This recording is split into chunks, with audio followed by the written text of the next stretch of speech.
மகாராஜா கதையை பற்றி பார்த்தீங்கன்னா, ஒரு குப்பை தொட்டியே காணோம். எது குப்பை தொட்டியே காணுமா? இதெல்லாம் ஒரு கேஸாயா?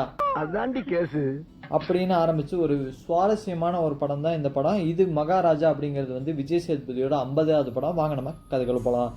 படத்தை ஓப்பன் பண்ண உடனே விஜய் சேதுபதி வந்து ஒரு சலூனில் ஒர்க் பண்ணிட்டு இருக்காரு. சலூனில் ஒர்க் பண்ணி முடிச்ச உடனே லீவு நாள் அதுவுமா வந்து சரி ஏதோ பொம்மை வாங்குவோம் குழந்தைக்கு அப்படின்னு சொல்லிட்டு அவருக்கு ஒரு குழந்தையும் ஒரு ஒய்ஃப் இருக்காங்க. அவங்க ஒய்ஃபும் குழந்தையும் வீட்டில் இருக்கும்போது ஆப்போசிட்லேயே வந்து ஒரு பொம்மை கடை இருக்குது. இவர் போய் பொம்மை வாங்கலாம்னு சொல்லிட்டு அங்கேருந்தே வந்து காமிக்கிறாரு எந்த பொம்மை வேணும்னு. அப்போ ஒய்ஃப் வந்து இந்த பொம்மை வாங்கிட்டு வாங்கன்னு சொல்லிடுறாங்க. சரின்னு சொல்லிட்டு இவர் வாங்கிட்டு வரலான்னு வரும்போது தான் என்ன நடக்குது அப்படின்னு பார்த்தீங்கன்னா, இவங்க வீடு மெயின் ரோடு இருக்கிறதுனால ஒரு லாரி வந்து வழி தருமாறி அவங்க வீட்டுக்குள்ளே போய் இடிச்சிருது. இடித்தவனுமே ஒய்ஃப் வந்து ஸ்பாட்லேயே இறந்து போயிடுறாங்க. குழந்தை மட்டும் எஸ்கேப் ஆகிறாங்க. எப்படி அப்படின்னு பார்த்தீங்கன்னா, ஒரு குப்பை கூடை, அதாவது ஒரு இரும்பால் செய்யப்பட்டது அந்த காலத்தில், அந்த குப்பை கூடை வந்து குழந்தை மேலே விழுந்தங்காட்டிக்கு குழந்தைக்கு எதுவும் ஆகாமல் அவன் குழந்தை மட்டும் உயிர் பிழைச்சிட்றாங்க. அப்புறதே வந்து அந்த குப்பை கூடையை வந்து லட்சுமின்னு பேர் வச்சு அதை வந்து சாமியாக கும்பிட்டுருக்காங்க. யார் அப்படின்னு பார்த்தீங்கன்னா, விஜய் சேதுபதி தான் பொண்ணு வந்து ஜோதி. அவங்க பொண்ணு பேர் ஜோதி, விஜய் சேதுபதி பேர் வந்து மகாராஜா இந்த படத்தில்.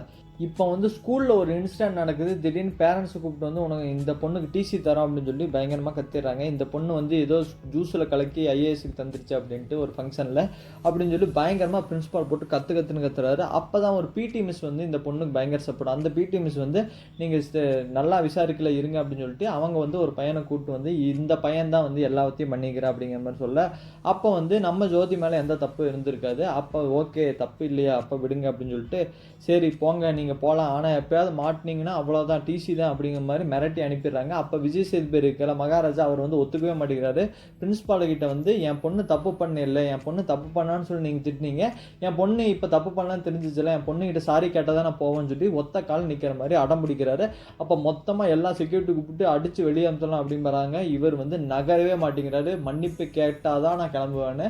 அப்போ அவங்க பொண்ணே வந்து சார் நீங்கள் வந்து என்கிட்ட மன்னிப்பு கேட்டுருங்க சார், இல்லாட்டி எங்கள் அப்பா வந்து விடமாட்டார் அப்படிங்கிற மாதிரி சொல்ல, சரி அவனுக்கு பிரின்ஸ்பாலுக்கு வேறு வழியே இல்லாமல் என்ன மன்னிச்சிருமா அப்படின்னு சொன்னோடனே ஓகே தேங்க்யூ அப்படிங்கிற மாதிரி அதுக்கப்புறம் தான் வந்து விஜய் சேதுபதி போகிறாரு. அவ்வளோ அடமண்டான கேரக்டர், தான் பொண்ணுக்கு என்ன வேணால் பண்ணக்கூடிய கேரக்டர் தான் நம்ம விஜய் சேதுபதி ஆள்.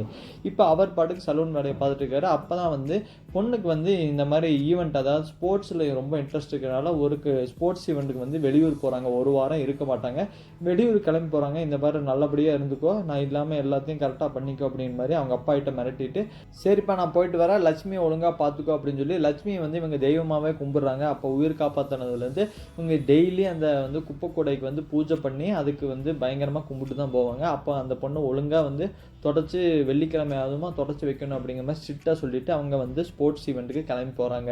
இப்போ மகாராஜா வந்து என்ன பண்ணான்னு தெரியாமல் இவர் பாட்டுக்கு சலூன் போயிட்டு இவர் சலூன் என்ன வீடு என்ன அதுதான் இவர் வேலையை, மொத்தமாக இந்த 2 விஷயத்தை மட்டும் இவர் பண்ணிட்டே இருக்காரு. அப்போ ஒரு 2 நாள் கழிச்சு என்ன நடக்குது அப்படின்னு பார்த்தீங்கன்னா, திடீர்னு எப்பவும் போல் இவர் வீட்டுக்கு போகும்போது இவருக்கு மேலே யாரோ ஒருத்தங்க பூந்து இவரை அடித்து மயங்கி விழுந்துடுறாரு. அதுக்கப்புறம் அடுத்த நாள் வந்து இவர் வந்து போலீஸ் ஸ்டேஷன் கம்ப்ளைண்ட் கொடுக்க போகிறாரு. போலீஸ்காரங்க என்னையா தொலைஞ்சிருச்சு, ஏதோ தொலைஞ்சிருச்சா அப்படின்னு சொன்னோடனே ஆமாம் சார் தொலைஞ்சிருச்சு அப்படின்னு சொல்லிட்டு இவர் மொத்த விஷயத்தையும் சொல்கிறாரு. இந்த மாதிரி வந்து என் பேர் மகாராஜா, நான் வந்து சலூனில் ஒர்க் பண்ணுறேன், நான் நைட்டு வந்து வீட்டுக்கு வந்தவொடனே அந்த சாவியை போட்டுட்டு வந்து நான் எல்லா ட்ரெஸ்ஸையும் வந்து கழட்டி வச்சுட்டு வேறு வேலை பார்க்கலாம் அப்படிங்கிற மாதிரி இருக்கும்போது தான் வந்து 3 திருடங்க உள்ளே இருந்தது எனக்கு தெரியவே இல்லை. அந்த 3 திருடங்க வந்து என்னை அடித்து போட்டுட்டு லட்சுமியை எடுத்துகிட்டு போயிட்டாங்க அப்படிங்கிற மாதிரி இவர் சொல்ல, லட்சுமியா எங்கே ஃபோட்டோ காமின்னு சொன்னோன்னே இவர் வந்து ஒரு டஸ்ட்பினை காமிப்பார். அவங்க பயங்கரமாக டென்ஷன் ஆயிடுவாங்க. ஏன் இந்த 300 ரூபா டஸ்ட்பினுக்கு தான் இந்த அட்டோலியம் பண்ணிட்டு இருந்தியா, எஃப்ஐஆர்லாம் போட முடியாது கிளம்பு அப்படின்னு சொன்னோன்னே, இல்லை என் லட்சுமி வந்து என் பொண்ணு உயிரை காப்பாச்சு, அதனால் அது இல்லாமல் நான் எங்கேயும் போகவே மாட்டேன், எனக்கு லட்சுமி வேண்டும் அப்படிங்கிற மாதிரி ஸ்ட்ரிக்டாக நின்றுறாரு. செம்ம டென்ஷன் ஆகிடுறாங்க அங்கே இருக்கிற போலீஸ்காரங்க. இவர் அடித்து போட்டு செல்லலே செவினோடு அப்படி ஒழுங்காக போட அப்படிங்கிற மாதிரி சொல்லுவாங்க. இவர் வந்து அடமெண்ட் கேரக்டர் இல்லையா, இவர் போகவே மாட்டார். அங்கே இருக்கிற வந்து ஒரு கம்பியை பிடிச்சிட்டு நான் போகமாட்டேன்னு இவர் மொத்த போலீஸ்காரங்க அவரை பிடிச்சி வெளியே வீசறதுக்கோசம் போகிறாங்க. அப்படி வந்து அந்த கம்பியை ஹோல்டாக பிடிச்சிட்டு இருக்கும்போது என்ன ஆகுது அப்படின்னு பார்த்தீங்கன்னா, அந்த போலீஸ் ஸ்டேஷன் பழைய போலீஸ் ஸ்டேஷனால அந்த கம்பி விலக மேலேருந்து மொத்தமாக வந்து ஒரு கபோர்டு சரியுதாங்க. அதுக்கப்புறம் மொத்த ஸ்டேஷனுமே வந்து அதோகதி ஆயிடுது. அதுக்கப்புறமா வந்து அவங்க ஒன்றுமே புரியல, என்னையே அப்படிங்கிற மாதிரி ஆகிப்போச்சு. சரி இரு இன்ஸ்பெக்டர் வந்ததுக்கப்புறம் அவர் உன்னை செல்லையோடு அப்போ வர்றா அப்படிங்கிற மாதிரி உள்ளே உட்கார வச்சிடுறாங்க.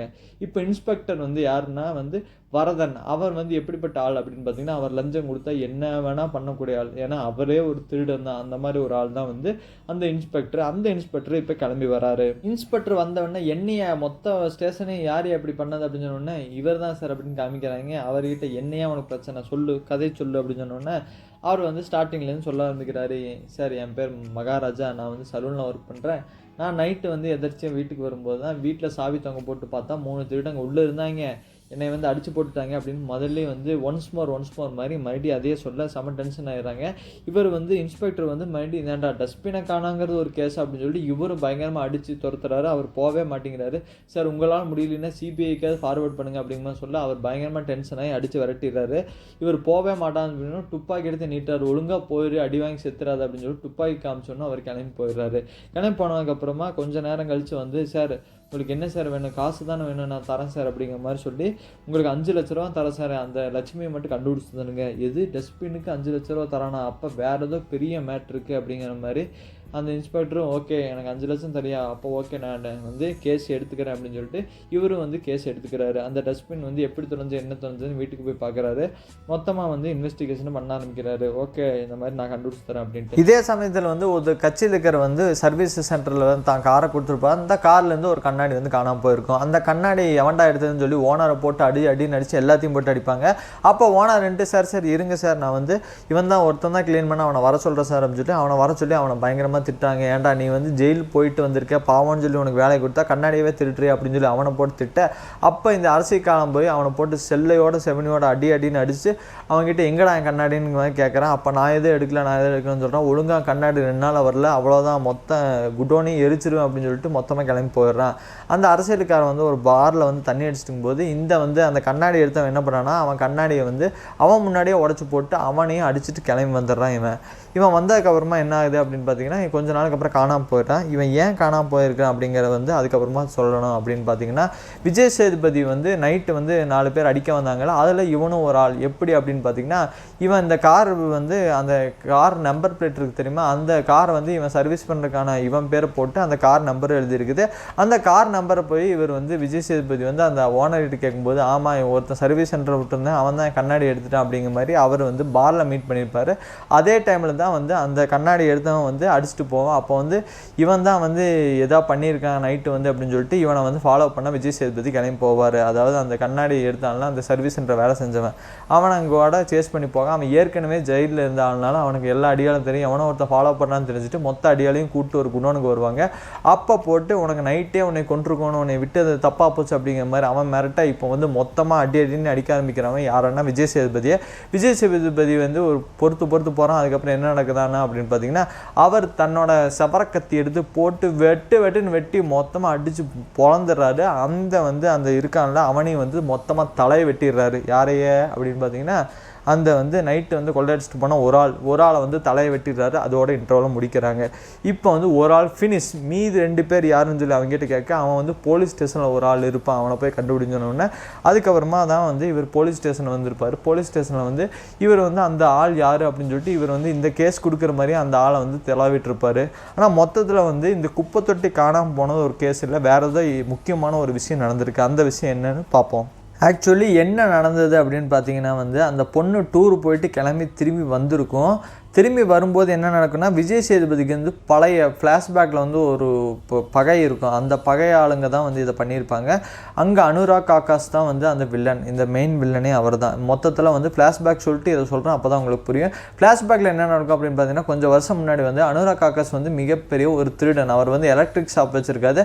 அதே டைம் வந்து இவரும் இவன் ஃப்ரெண்டும் சேர்ந்து என்ன பண்ணுவாங்க அப்படின்னு பார்த்தீங்கன்னா, நைட்டானால் ஏதாவது ஒரு வீட்டில் போய் மொத்தமாக கொள்ளையடிச்சிட்டு அங்கே எல்லாத்தையும் கொலையும் பண்ணிட்டு வந்துடுவாங்க. அந்த மாதிரி ஒரு விஷயத்தை வந்து இவங்க வந்து கண்டினியூஸாக பண்ணிட்டே இருப்பாங்க. இவங்க வந்து பண்ணிட்டே இருக்கும்போது என்ன நடக்குன்னா, இந்த மாதிரி விஷயம் வந்து வெளியே லீக்காகவும் இருக்கும். இதை வந்து போலீஸ்காரங்க ட்ரேஸ் பண்ணிட்டே இருப்பாங்க. அந்த ட்ரேஸ் பண்ணி இது பேப்பரையும் பப்ளிஷ் ஆயிரும். அப்போ அனுராக் ஆகாஷ்க்கு வந்து என்ன நடக்குன்னா, அவருக்கு வந்து ஒரு ஒய்ஃபும் ஒரு பெண் குழந்தையும் இருக்காங்க, குட்டி குழந்தை அவங்க. அதே டைமில் வந்து அவர் வந்து ஒரு ஃபேமிலி ஃபங்க்ஷன், குழந்தைக்கு வந்து பர்த்டே ஃபங்க்ஷன் நடக்கும். பர்த்டே ஃபங்க்ஷனுக்கோசம் இவர் வந்து செயின் எல்லாம் குழந்தைக்கு வாங்கிட்டு வந்திருப்பார். வாங்கிட்டு வந்ததுக்கப்புறமா இவர் வந்து சரி அவங்க ஒய்ஃப் வந்து சேவ் பண்ண சொன்னாங்கன்னு சொல்லிட்டு சலூனுக்கு வருவார். எந்த சலூனுக்குன்னா, விஜய் சேதுபதி இந்த சலூனுக்கே வருவார். அங்கே வந்து அந்த டப்பாவை வந்து மிஸ் பண்ணிடுவார். இந்த ஒரு செயின் வாங்கின டப்பா வந்து அங்கே மிஸ் பண்ணிட்டு, அங்கே என்ன நடக்குன்னா, அந்த சேவிங் பண்ணிருக்கும்போது ஒரு ஃபோன் கால் வரும் அவர் ஃப்ரெண்டோட, இந்த மாதிரி வந்து நம்மளை போலீஸ் நெருங்கியிருக்காங்கன்னு நினைக்கிறேன், பேப்பர்லாம் வந்திருக்கு அப்படிங்கிற மாதிரி சொல்ல, இல்லை அவங்களாம் எதுவும் பண்ணியிருக்க மாட்டாங்க அப்படிங்கிற மாதிரி யதார்த்தமாக பேச அதை விஜய் சேதுபதி கேட்டிருப்பாரு. இவருக்கு வந்து என்ன பண்ணுறான்னு தெரியாது. ஸோ விஜய் சேதுபதி வரை கேட்டானே அப்படின்னு சொல்லிட்டு சரி அவனை அப்புறமா பார்த்துக்கலாம்னு சொல்லிட்டு இவர் அவசரமாக ஃபங்க்ஷனுக்கோசம் வீட்டுக்கு போயிருப்பார். அங்கே வந்து பர்த்டே ஃபங்க்ஷன் கிராண்டாக நடந்துருக்கும் போது தான் போலீஸ்காரங்க வந்து வருவாங்க. அப்போ என்ன நடக்குன்னா விஜய் சேதுபதி அதே டைமில் வந்து செயினை கொடுக்கறக்கோசம் அங்கே போவார்.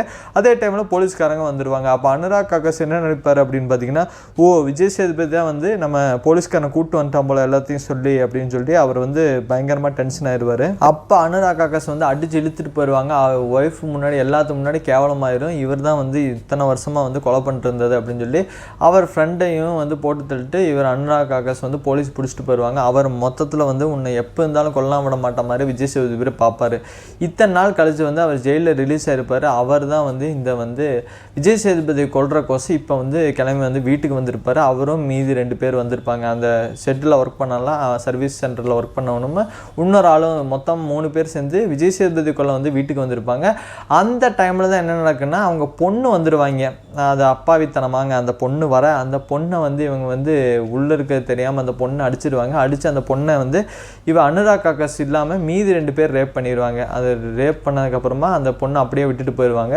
விஜய் சேதுபதி அன்னைக்கு வந்து என்ன நடக்குன்னா அவங்க பொண்ணு வந்து கால் பண்ணி ஷூ வாங்க சொல்லியிருப்பாங்க. அதனால் ஷூ வாங்க வெளியே போயிட்டு லேட்டாக வந்திருப்பார். வந்து பார்த்தோன்னா அவங்க பொண்ணு இந்த நிலமையில் கிடந்தவொன்னா அவருக்கு உடஞ்சி போயிடுவாங்க. அவர் ஹாஸ்பிட்டலில் சேர்த்துட்டு அதுக்கப்புறம் தான் வந்து தெரிய வந்தது என்ன அப்படின்னு பார்த்தீங்கன்னா வந்து பொண்ணு வந்து இப்படி யாரோ பண்ணிட்டாங்க அப்படின்னா. அப்போ அந்த பொண்ணு வந்து என்ன சொல்லணும்னா, நீங்கள் வந்து எப்படியாவது எனக்கோசம் வந்து என்னை எந்த நிலைமைக்கு ஆக்கினவனவங்கிட்ட வந்து என்னை கூப்பிட்டு போகணும், நான் அவனை வந்து கேட்கணும் ஒரு கேள்வி அப்படிங்கிற மாதிரி இந்த பொண்ணு சொல்ல, சரி இவருக்கு வந்து பொண்ணு விஷயமா போக்க வேணாம் அப்படின்னு சொல்லிட்டு இவர் குப்பைத்தட்டையை காணும் அப்படின்னு சொல்லி போலீஸ்காரங்கிட்ட கம்ப்ளைண்ட் கொடுப்பாங்க. அது ஏன் கம்ப்ளைண்ட் கொடுக்க போகிறாரு அப்படின்னு பார்த்தீங்கன்னா, அந்த சர்வீஸ் சென்டர் ஒரு ஆள் சாகும்போது என்ன சொல்லியிருப்பான்னா, நாங்கள் 3 பேர் இருந்தோம்ல, அதில் ஒரு ஆள் வந்து போலீஸ் ஸ்டேஷனில் சம்மந்தப்பட்டவன், முடிஞ்சால் போய் கண்டுவிட்றா அப்படிங்கிற மாதிரி சொல்கிற. அதுக்கப்புறம் தான் வந்து போலீஸ்காரங்கிட்ட வந்து போலீஸ் ஸ்டேஷன்லேயே இருக்கிற ஆள் அவங்ககிட்ட போய் டேரெக்டாக நம்ம கம்ப்ளைண்ட் கொடுக்க முடியாது அப்படின்னு சொல்லிட்டு சரி நம்ம எதாவது பண்ணலாம் அப்படின்னு சொல்லி போலீஸ்காரங்கிட்ட குப்பை தொட்டியை காணும்னு சொல்லி கம்ப்ளைண்ட் கொடுத்துருப்பாங்க. இதெல்லாம் விசாரிச்சுட்டுக்க நம்ம வந்து வரதன் என்ன பண்ணுவார் அப்படின்னு பார்த்தீங்கன்னா, அவர் இன்ஸ்பெக்டர் வந்து சரி இவங்ககிட்ட ஒரு 5 லட்சம் வாங்கிடலாம் அப்படின்னு சொல்லிட்டு 5 லட்சத்துக்கு கூட்டி 7 லட்சமாக வாங்கலாம் அப்படின்னு சொல்லிட்டு 7 லட்சம் உனக்கு வந்து குப்பை கூட வந்தால் ஓகே தானே அப்படின்னு சொல்லிட்டு ஒரு டம்மி குப்பை கூடையே ரெடி பண்ணிட்டுருப்பாங்க. அதே டைமில் என்ன நடக்கும் அப்படின்னு பார்த்தீங்கன்னா, அந்த சர்வீஸ் சென்டர் வந்து அவன் காணாமல் போயிருப்பான்ல, அவன் காணாமல் போயிட்டான் அப்படின்னு சொல்லி ஒரு கேஸ் கொடுத்துருப்பாங்க. அந்த கேஸையும் ஒரு ஆங்கிளில் வந்து விசாரிச்சுட்டு இருப்பாங்க. அந்த அரசியல் தலைவர் அவங்ககிட்டையும் கேட்டு என்ன ஆச்சு, நீ உங்களோட தான் பிரச்சனை பண்ணிட்டு இருந்தேன் அப்படின்னு சொல்லி அவங்ககிட்டையும் கேட்டு வேறு மாதிரி அந்த டீலிங்கும் பண்ணிருப்பாங்க. இந்த சைடு இவன் கேஸையும் கண்டுபிடிச்சிட்டு இருப்பாங்க. இப்போ அதே மாதிரி வந்து ஒரு போலீஸ் இன்ஃபார்மர் இருப்பான். அவன் வந்து எல்லா கேஸ்லையும் வந்து நம்ம இன்ஸ்பெக்டருக்கு ஹெல்ப் பண்ணிட்டு இருந்த ஒரு ஆள் தான். அவருங்கிட்ட வந்து ஹெல்ப் கேட்காரு இவர், இந்த மாதிரி வந்து ஒரு குப்பை கூட செய்யணுப்பா, அந்த இரும்பு குப்பை கூட பழைய காலத்தில் செஞ்சது இப்போ இல்லை, அதனால் வந்து அதை எப்படியாவது ரெடி பண்ணு அப்படின்னு சொல்லிட்டு அவங்ககிட்ட கேட்குறாரு ஹெல்ப்பு. அப்போ வந்து அவன் ஓகே சார் அப்படின்னு சொல்லிட்டு அவனும் வேலையை பார்த்து அந்த குப்பை கொடியும் ஒரு வழியாக ரெடி பண்ணி தரும்போது தான் வந்து குப்பை திருடுறவனுக்கு வந்து சார் குப்பை கூட திருடிட்டேன்னு சொல்லி என் மேலே கேஸெல்லாம் போட்டால் எனக்கு அசிங்க சார் அப்படின்னு சொல்லி அந்த கேஸை எடுத்துக்க யாருமே வரமாட்டேங்கிறாங்க. ஏன்னா வந்து இது டூப்ளிகேட் கேஸ் இல்லை, யாராவது இவங்க 3 பேர் தான் திருடினாங்க அப்படின்னு சொல்லிட்டு அந்த 7 லட்சத்தை வாங்கிக்கலாம்னு சொல்லி இன்ஸ்பெக்டர் வந்து ஆள் பிடிச்சிட்டு இருப்பாரு. அப்போ வந்து யாரும் ஒத்துக்க மாட்டாங்க, சார் குப்பை கூட திருடினா என் இமேஜ் என்ன சார் ஆகுதுன்னு சொல்லிட்டு யாருமே ஒத்துக்க மாட்டாங்க. சரின்னு சொல்லிட்டு என்னடா பண்ணுறது அப்படின்னு இருக்கும்போது தான் இன்ஃபார்மர் வந்து தான் வழியே தானாக வந்து சார் நான் ஒத்துக்கேன் சார், குப்பை கூட தானே, எனக்கு ஒரு அமௌண்ட் வாங்கித்தாங்க, நான் வந்து அந்த 7 லட்சத்துலேருந்து ஒரு அமௌண்ட் தாங்க, நானே ஒத்துக்கிறேன் அப்படின்னு சொல்லி இவனே வந்து முன்னாடியே உள்ளே வரான். இவன் என்ன உள்ளே வரான் அப்படின்னு பார்த்தீங்கன்னா, அந்த 3 பேர் ரேப் பண்ணாங்கல்ல அந்த பொண்ணை அந்த 3 பேர்த்தில் இவன் ஒரு ஆள், இந்த இன்ஃபார்மரும் ஒரு ஆள் தான். அதனால் வந்து இவன் தெரியாமையே உள்ளே போய் ஜாயின்ட் ஆகிடுறான். இவன் உள்ளே போய் ஜாயின்ட் ஆனவுடனே சரி ஓகே என்ன இன்சிடென்ட் நடந்ததுன்னு அவன் வாயாலேயே சொல்ல வைக்கிறேன் அப்படின்னு சொல்லிட்டு மகாராஜாவுக்கு ஃபோனை போட்டு இந்த மாதிரி வந்து ஏப்பா என்ன நடந்ததுன்னு சொல்லு அப்படின்னு சொன்னோன்னே அவன் மொத்த கதையும் சொன்னோன்னே இவன் வந்து ரிலேட் பண்ணிக்கிறான். அந்த பொண்ணை வந்து இவங்க ரேப் பண்ணியிருந்தாங்கல்ல, அந்த பொண்ணை வந்து இவன் வந்து மகாராஜா வந்து என்ன இப்படி பண்ணாங்க அப்படிங்கிற மாதிரி இவன் வந்து சொல்லிட்டு இருக்கும்போது அப்போ தான் இன்ஃபார்மருக்கு வந்து ஒரு பொறி தட்டும், அச்சச்சோ இவன் வந்து நம்ம தான் இவன் வீட்டுக்கு போய் அந்த பொண்ணை ரேப் பண்ணமே அப்படிங்கிற மாதிரி ஒரு இன்ஃபார்மர் வந்து அந்த பொறி தட்டினங்க அப்புறம் அவன் வந்து சமாளிக்க ஆரம்பிப்பான் இன்ஸ்பெக்டர்கிட்ட. சார் இது வேணால் வேறு யாரோ ஒத்துக்க வைக்கிறீங்களா அப்படின்னு சொன்னோன்னா இன்ஸ்பெக்டர் டென்ஷன் ஆயிடுவான், ஒழுங்காக ஒத்துக்கோ இல்லைன்னா அவ்வளோதான் அப்படிங்கிற மாதிரி. அடுத்த நாள் வந்து அவங்ககிட்ட அந்த குப்பை கோடையோட அந்த இன்ஃபார்மரையும் கூப்பிட்டு வந்து விஜய் சேதுபதி மகாராஜாவை மீட் பண்ண வந்து அவன் வீட்டுக்கே போவாங்க.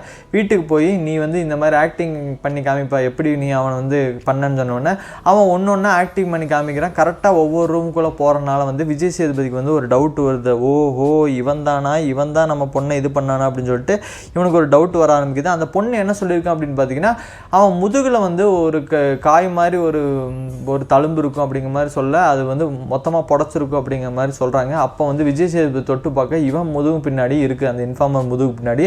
இவன் பயங்கரமாக டென்ஷன் ஆயிடுறான். அப்போ இன்ஸ்பெக்டர் வந்து என்ன சொல்கிறான், சரி இப்போ குப்பை கூட தீட்டிட்டான்ல, என்ன பண்ணலாம் இவனை அப்படின்னு சொன்னோடனே, சரி இவனை மன்னிச்சு விட்டுருங்க அப்படிங்கிற மாதிரி சொல்லிடுறாங்க.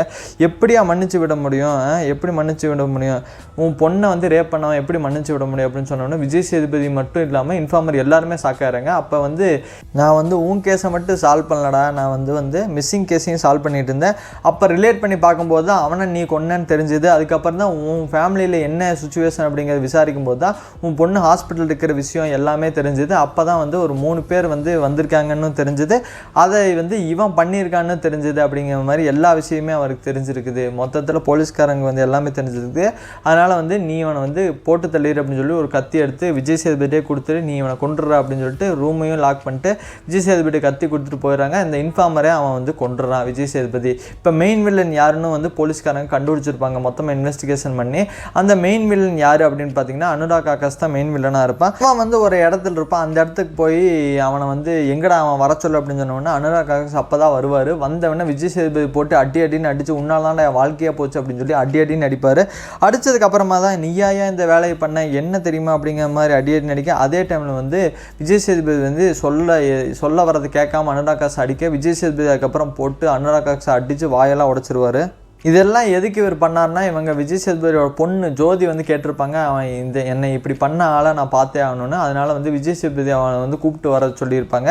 அப்போ மீட் பண்ணும்போது தான் வந்து விஜய் சேதுபதி இல்லை நீ அவரை பார்க்காத நீ போ அப்படின்னு சொல்லி இக்கு போட்டு பேசுவார். என்னதா அப்படின்னு சொல்லி, இல்லை நான் போய் பேசிட்டு வரேன், உன்ன மாதிரி ஒரு ஆளை நான் பார்த்துக்கவே கூடாதுன்னு நினச்சேன், இனியெல்லாம் இப்படி பண்ணுறனால நான் வீக்காயிருவேன்னு நினைக்காத, நான் வந்து பொண்ணுங்க வந்து எத்தனையோ இந்த மாதிரி கீழ்த்தனமான ஆளுங்களை பார்த்து தான் நாங்கள் வளர்கிறோம், நாங்கள் வந்து இதுக்கு மேலேயும் நாங்கள் வந்து தைரியமாக தான் இருப்போம் அப்படின்னு சொல்லி தில்லாக பேசிட்டு அந்த பொண்ணு வந்து வந்துடுது. ஆனால் விஜய் சேதுபதி ஏன் பார்க்க வேணான்னு சொன்னார் அப்படின்னு பார்த்தீங்கன்னா, சின்ன வயசில் ஒரு ஆக்சிடென்ட் நடந்தது தெரியுமா, அந்த ஆக்சிடெண்ட்டில் வந்து இவரோட குழந்தையும் இறந்து போயிருக்கும். அதாவது என்ன நடந்தது அப்படின்னு பார்த்தீங்கன்னா, அனுராக் ஆகாஷ் செயின் வந்து இவர்கிட்ட இருக்குன்னு தெரியுமா, அந்த செயினை வந்து திருப்பி கொடுக்குதா அந்த இடத்துக்கு போயிருப்பார். மறுபடியும் வந்து அந்த இடத்துக்கு போகும்போது அனுராக் ஆகாஷ் ஒய்ஃப் வந்து இல்லை இந்த செயின் நீங்களே கொண்டு போயிருங்க, என் குழந்தைக்கு அது போட வேணான்னு மாதிரி சொல்லியிருப்பாங்க. அப்போ தான் வந்து விஜய் சேதுபதி ஒய்ஃபும் அனுராக் ஆகாஷ் ஒய்ஃபும் பேசிட்டு இருக்கும்போது இவர் பொம்மை வாங்கலாம், அனுராக் ஆகாஷ் பொண்ணுக்கு பொம்மை வாங்கலான்னு போயிருப்பார் வெளியே. அப்போ தான் அந்த ஆக்சிடென்ட் வந்து மொத்தமாக இவர் பொண்ணு இவர் ஒய்ஃபு அனுராக் ஆகாஷ் ஒய்ஃப் இறந்துருவாங்க. அனுராக் ஆகாஷோட பொண்ணு மட்டும்தான் அங்கே உயிரோடு இருப்பாங்க. அந்த பொண்ணு தான் எடுத்துகிட்டு வந்து இவர் வளர்த்துட்டு இருப்பார். அந்த பொண்ணையே வந்து நீ இப்படி நாசம் பண்ணிட்டியே அப்படிங்கிற மாதிரி தான் விஜய் சேதுபதி வந்து பயங்கரமாக டென்ஷன் ஆயிடுவார்.